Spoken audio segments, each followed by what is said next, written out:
प्रेमाची गोष्ट या मालिकेचा 18 नोव्हेंबरचा भाग तुम्ही ऐकत आहात। सुरुवातीला आपण पाहत आहोत मुक्ताला हाताला लागल्यामुळे साडी नेसता येत नसते। ती सागरला म्हणते, मला ना साडीच नेसता येत नाहीये, आता मी काय करू। सागर मुक्ताला म्हणतो, एवढा हक्काचा नवरा असताना दुसऱ्यांची मदत कशाला हवे तुम्हाला, मी आहे ना। सागर आता मुक्ताला साडी नेसू लागतो, ते पण फुल रोमॅन्टिक मध्ये। मुक्ता आश्चर्याने सागरला विचारते, तुम्हाला कसं जमतंय। तेव्हा सागर म्हणतो, सागर कोळी बायकोसाठी काही करू शकतो। आता या दोघांचा रोमॅन्स चालू होतो। तेवढ्यातच मम्मी मुक्ताला हाक मारतात। मुक्ता आता तिथून निघून जाते। इकडे आता हॉलमध्ये कोमलला बघण्यासाठी अभिषेकचे आई वडील आलेले असतात। अभिषेकचे बाबा कोमलला म्हणतात, आम्ही ना तुला फक्त फोटोत बघितलं होतं, पण तू आता तुझ्याबद्दल काही सांगशील का आम्हाला।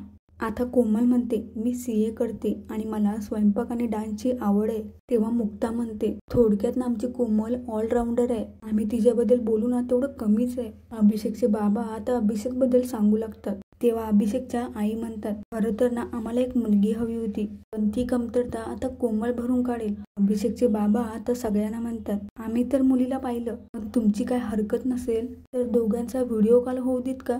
नाही म्हणजे शेवटी दोघांनी एकमेकांना बघणं महत्वाचं आहे ना।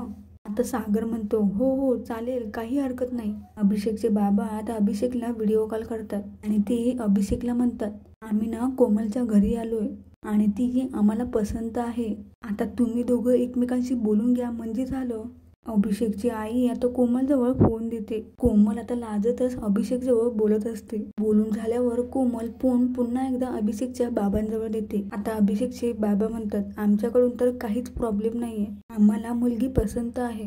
आता इकडे ही सावनी एका कोपऱ्यात उभी राहून मनात म्हणत असते, मी ज्याची वाट बघते ती होत का नाहीये, हिला तर मी गोळी दिली होती, मग परिणाम का दिसत नाहीये।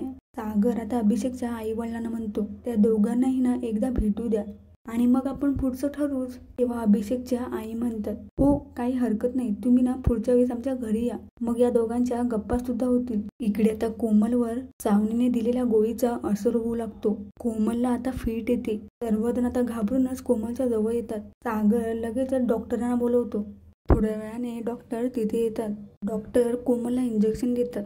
ते सर्वांना विचारतात, हा त्रास तिला आधीपासून होत होता का। तेव्हा सागर म्हणतो, हो तिला आधी त्रास होत होता, पण गेल्या काही वर्षात असं काही वाटलं नव्हतं मला। आता डॉक्टर म्हणतात, अधूनमधून ना असं होऊ शकतं, तुम्ही काळजी करू नका, मी इंजेक्शन दिलंय, तिला बरं वाटेल। डॉक्टर आता तिथून निघून जातात। डॉक्टर गेल्यावर अभिषेकचे बाबा म्हणतात, जे तुमच्या मुलीला आधीपासून फिट येत होत्या आणि तुम्ही आम्हाला हे न सांगता तुमची मुलगी आमच्या गळ्यात बांधणार होतात का, ही शुद्ध फसवणूक आहे, तुम्ही या अगोदर का नाही सांगितलं आम्हाला। तेव्हा स्वातीताई म्हणतात, अहो पूर्वी एकदा असं झालं होतं, पण ते आम्ही विसरून सुद्धा गेलोय। आता अभिषेकच्या आई म्हणतात, लग्नासारख्या प्रसंगात या सगळ्या गोष्टी सांगितल्या जातात आणि आपण इतका वेळ बोलत होतो, तुम्ही याच गोष्टी बऱ्या विसरलात। मुक्ता आता सर्वांना म्हणते, आपण जरा हळू बोलूयात का, तिची अवस्था काय झाली बघा जरा, आणि या घरात ना कोणाचाही हेतू नाहीये तुम्हाला फसवण्याचा, मुळात ना कोमल खूप चांगली मुलगी आहे। आता अभिषेकची आई म्हणते, आम्हाला अशी मुलगी सून म्हणून नको आहे आणि अशा मुलीशी आमचाच मुलगा काय दुसरा कुठलाच मुलगा लग्न करू शकत नाही। तर मुक्ता रागातच म्हणते, हे तुम्ही नका ठरवू, तिच्याशी एक चांगला मुलगा लग्न करेलच, तिच्या गुणांसकट तिला स्वीकारेल आणि आता तुमच्यासाठी आमच्या घराकडूनच नकार आहे। मुक्ता आता हात जोडतच म्हणते, तेव्हा तुम्ही येऊ शकता। मम्मी आता रडतच म्हणतात, आई एकविरे एक चांगलं स्थळ आलं होतं ग। कोमल अगं काय झालं तुला, असं अचानक काय झालं ग कोमल।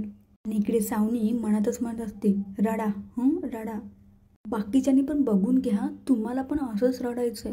या घरातल्या प्रत्येक माणसाला रडवणारी ही सावनी, आणि यापुढे या घरात मी एकही मंगल कार्य होऊ देणार नाही। आता या घरात सगळे रडणार आणि हसेल ती फक्त सावनी।